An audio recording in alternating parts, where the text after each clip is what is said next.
around West Wales to pick up their points up in and around the league. So be interesting to see how they approach it. That's a great start. That's a really good start for Cornwall in the kind of metallic green, the teal, playing from right to left. They've gone for a low, short kickoff, and West Wales Raiders have had a dodgy start there, and they've allowed Cornwall to regather possession, and it's the visitors with a great opportunity to attack the line with one of their bright sparks this season, Purcell. Back in field, they go and attack right up the middle. As always, Sam Gilder is the dummy half, wearing 14, working it across to the right-hand side. Just popped up in the end by Conroy. This is a really good set, but it is the last tackle. So Gilder goes back to Purcell. What will he do? He puts the angle kick into the Ingog area. He's made a right mess of it, and Cornwall will come up off the knock-on and score the first try through the returning Harry Aronson. It's a perfect start for Cornwall, who lead 4-0. A real plus for him, especially defensively. He just knows the game a lot better than the previous players in that position have done it over the season. So he's been a real positive for them. And that tap allows Cornwall to get out of their own defensive area. That was a really good burst from the try scorer Aronson. It set this up. And Collinson goes through and gets a penalty for his side, which they might be tempted to take two from. I've been really impressed with Aronson all season, George. He's been one of the standouts for Cornwall. Just his pace, his strength, his competitiveness, whether it be a fullback, wing, centre, wherever he's kind of been played. They're not going to take two, by the way. He's been a massive threat for Cornwall.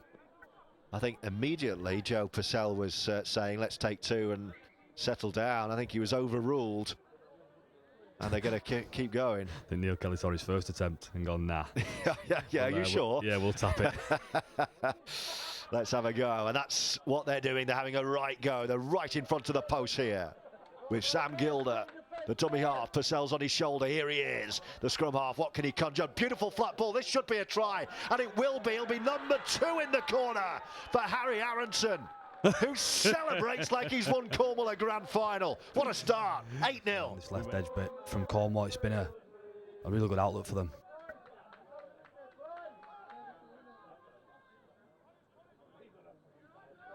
Neil Kelly's Cornwall with the man extra, as Therese takes a strong first carry.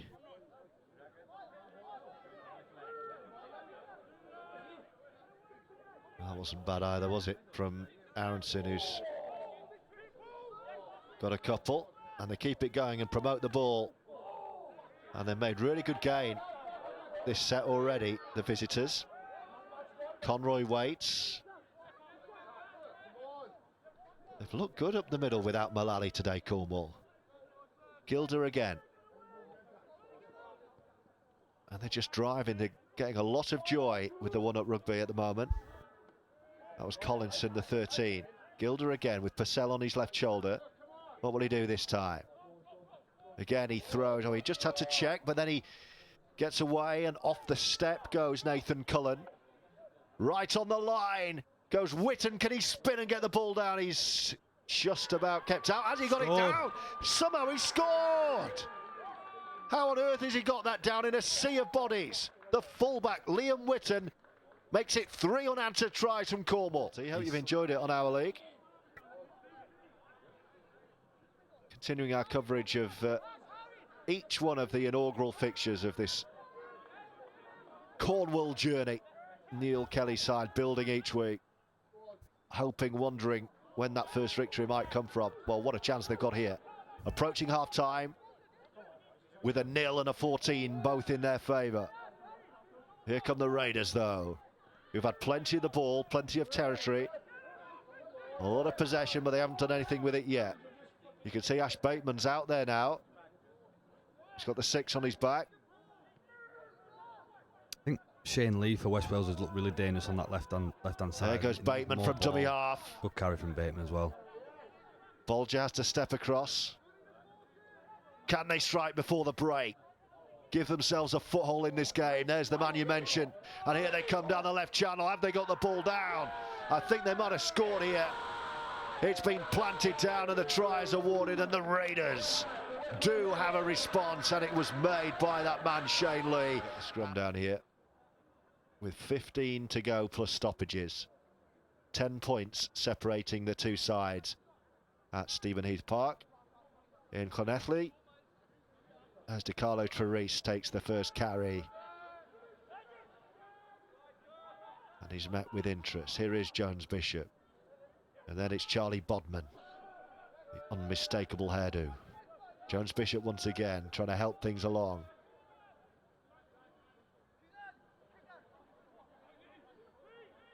That was Jack Ray.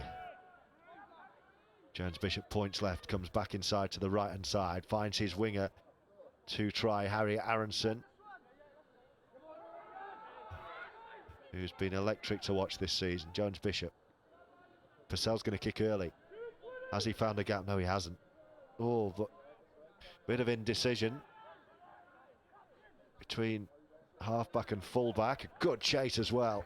I think it's a smart play by the halfback. Probably just changes the mindset a little bit in this last 15 minutes, just to become a bit of a grind mental. Kick early, big chase, and probably got to the point now where they've accepted that they don't need to score any more points. They're just going to kick well and defend hard and try and bore themselves the way into 2 points. So nice little mentality shift from the halfback Purcell there, and getting his forwards on the front foot.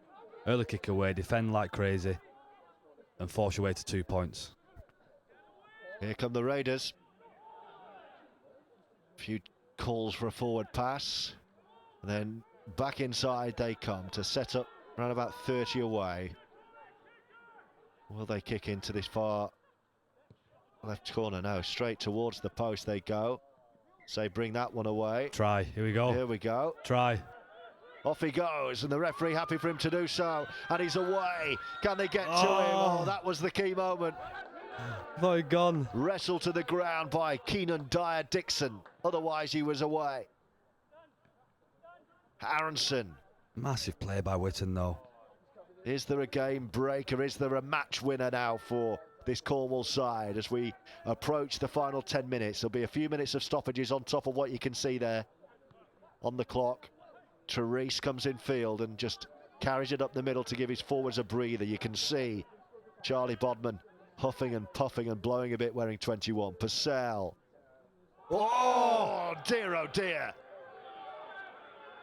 Well, that could be a 10-minute breather. That was awful.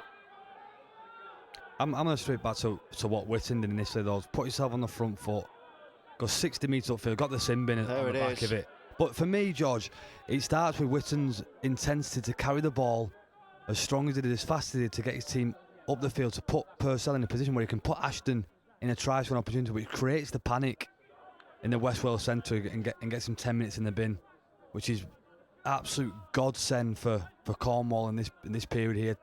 They're going to see the rest of the game out going against 12 men and trying to secure their... That was Tom Morgan, he got it all wrong. They're trying to score their first 2 points of the season against 12 men now. Like I said in previous, if they can't get the first win today, I don't think they'll ever get one. What an opportunity. 12 plus stoppages, so the Raiders will probably have the last 3 or 4 minutes with 13. Otherwise, it's 13 on 12, and this is it. This is the moment, attacking this shell-shocked Raiders line for Cornwall to find a try that could secure a first ever and historic first ever Betfred League 1 win. They're never going to get a better opportunity than this. This is it. This is the one. Aaron Jones Bishop. Straight at the post goes Nathan Cullen. Jones Bishop weighing up his options, a glance over his left shoulder and then back inside to his right, and then thinks about it himself. Can he dummy over from dummy half? He's over the line, he's held up. And they will retreat and play the ball as the sun emerges from behind the clouds at Stebonheath Park, Llanelli, where the Raiders are hanging on, down to 12. Are they going to be the first ever victims of Neil Kelly's Cornwall? Here they come, Purcell through the line to score himself! The scrum half, potentially, with an historic moment. And a potential match winner for Cornwall Rugby League. The celebration's brilliant. Defensive effort to put his body in front, to get his team the ball back in a huge period of the game. There was 15-20 minutes left of the game.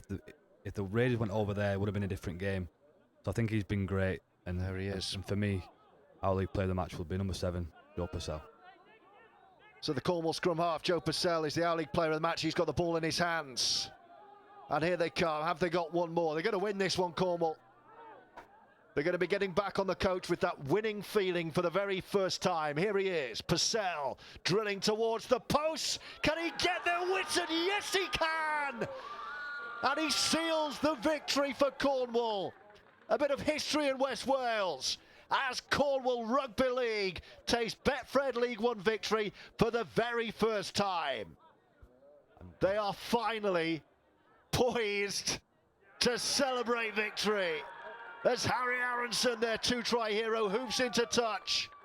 The West Wales Raiders are their first victims. Neil Kelly's side have won a competitive fixture. It's been a building process. It's been a painful journey. But finally, at the end of June, Cornwall have won a match. And boy, they have deserved this one.